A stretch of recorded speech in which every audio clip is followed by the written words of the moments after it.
আজি অনুষ্ঠিত হৈ যোৱা পৰীক্ষাৰ কিছু প্ৰশ্ন উত্তৰ। বেৰিং প্ৰণালীয়ে কাক পৃথক কৰিছে? বেৰিং প্ৰণালীয়ে কাক পৃথক কৰিছে?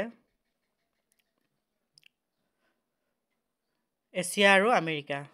বেৰিং প্ৰণালীয়ে এছিয়া আৰু আমেৰিকাক পৃথক কৰিছে। আপোনাৰ কি আহিছিলে উত্তৰত? কমেণ্ট কৰি জনাব। কোনখন মহাদেশৰ মাজেৰে বিষুৱ কৰ্কট মকৰক্ৰান্তি ৰেখা পাৰ হৈ গৈছে? কোনখনৰ মাজেৰে পাৰ হৈ গৈছে?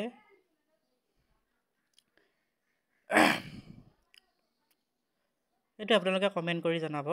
কোনখনৰ মাজেৰে বিষুৱ কৰ্কট মকৰক্ৰান্তি ৰেখা পাৰ হৈ গৈছে?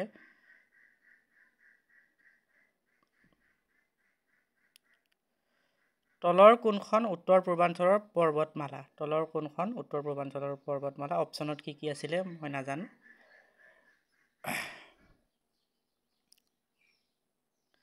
আনচাৰ বি বৰাইল। যদি বৰাইল আছিলে অপশ্যনত, বৰাইলটো শুদ্ধ হ'ব। উত্তৰ পূৰ্বাঞ্চলৰ পৰ্বতমালা, বৰাইল পৰ্বতমালা। নীতি আয়োগৰ অধ্যক্ষ কোন? নীতি আয়োগৰ অধ্যক্ষ কোন?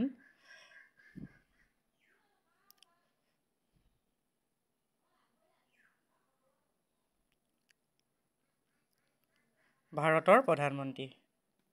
নীতি আয়োগৰ অধ্যক্ষ হৈছে ভাৰতৰ প্ৰধানমন্ত্ৰী। আহোমৰ শেষৰ ৰাজধানী কি? আহোমৰ শেষৰ ৰাজধানী, প্ৰথম ৰাজধানী ইম্পৰ্টেণ্ট হয়।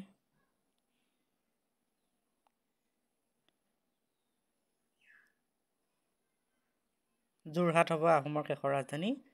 আহোমৰ শেষৰখন ৰাজধানী হৈছে যোৰহাট। আৰু কোনে ইয়াত ৰাজধানী পাতিছিলে? শেষৰ ৰাজধানী।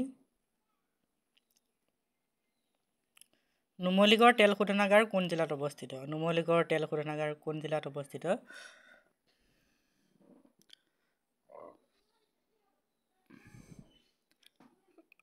গোলাঘাট। নুমলীগড় তেল শোধনাগাৰ গোলাঘাট জিলাত অৱস্থিত। ইম্পৰ্টেণ্ট প্ৰশ্ন হয় এইবিলাক, আহি থাকে।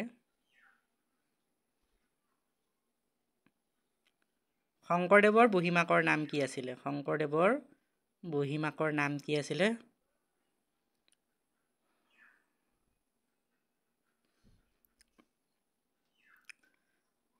খেৰসূতী। শংকৰদেৱৰ বুঢ়ীমাকৰ নাম খেৰসূতী আছিলে।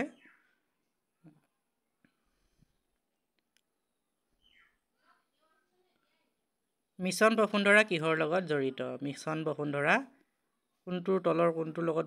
অপশ্যন কি আছিলে কমেণ্ট কৰি জনাব। মিছন বসুন্ধৰা কিহৰ লগত জড়িত? ভূমি কাৰ্য। মিছন বসুন্ধৰা ভূমি কাৰ্যৰ লগত জড়িত। ভূমিৰ পটা কাৰ্যৰ লগত। ৰাষ্ট্ৰপতিক কোনে শপত গ্ৰহণ কৰোৱায়? ৰাষ্ট্ৰপতি এজনক কোনে শপত গ্ৰহণ কৰোৱায়?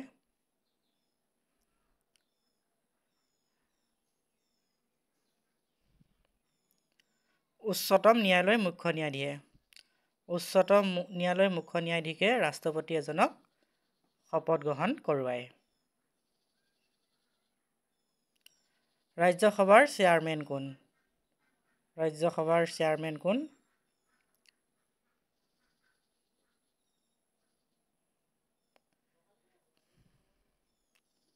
উপৰাষ্ট্ৰপতি।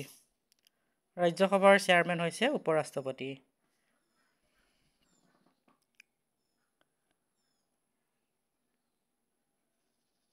জানুৱাৰী 2024 উপৰাষ্ট্ৰপতি কোন আছিল? ভাৰতৰ উপৰাষ্ট্ৰপতি কোন আছিল 2024? জগদীশ ধনখৰ। ভাৰতৰ উপৰাষ্ট্ৰপতি আছিলে 2024 চনৰ বৰ্তমান জগদীশ ধনখৰ।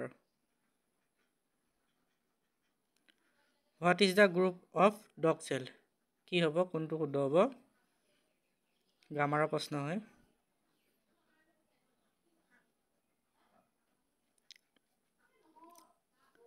পেক। পেকটো হ'ব ইয়াত শুদ্ধ। পেক যোনে যোনে শুদ্ধ দিছিলে তাৰ শুদ্ধ হ'ব।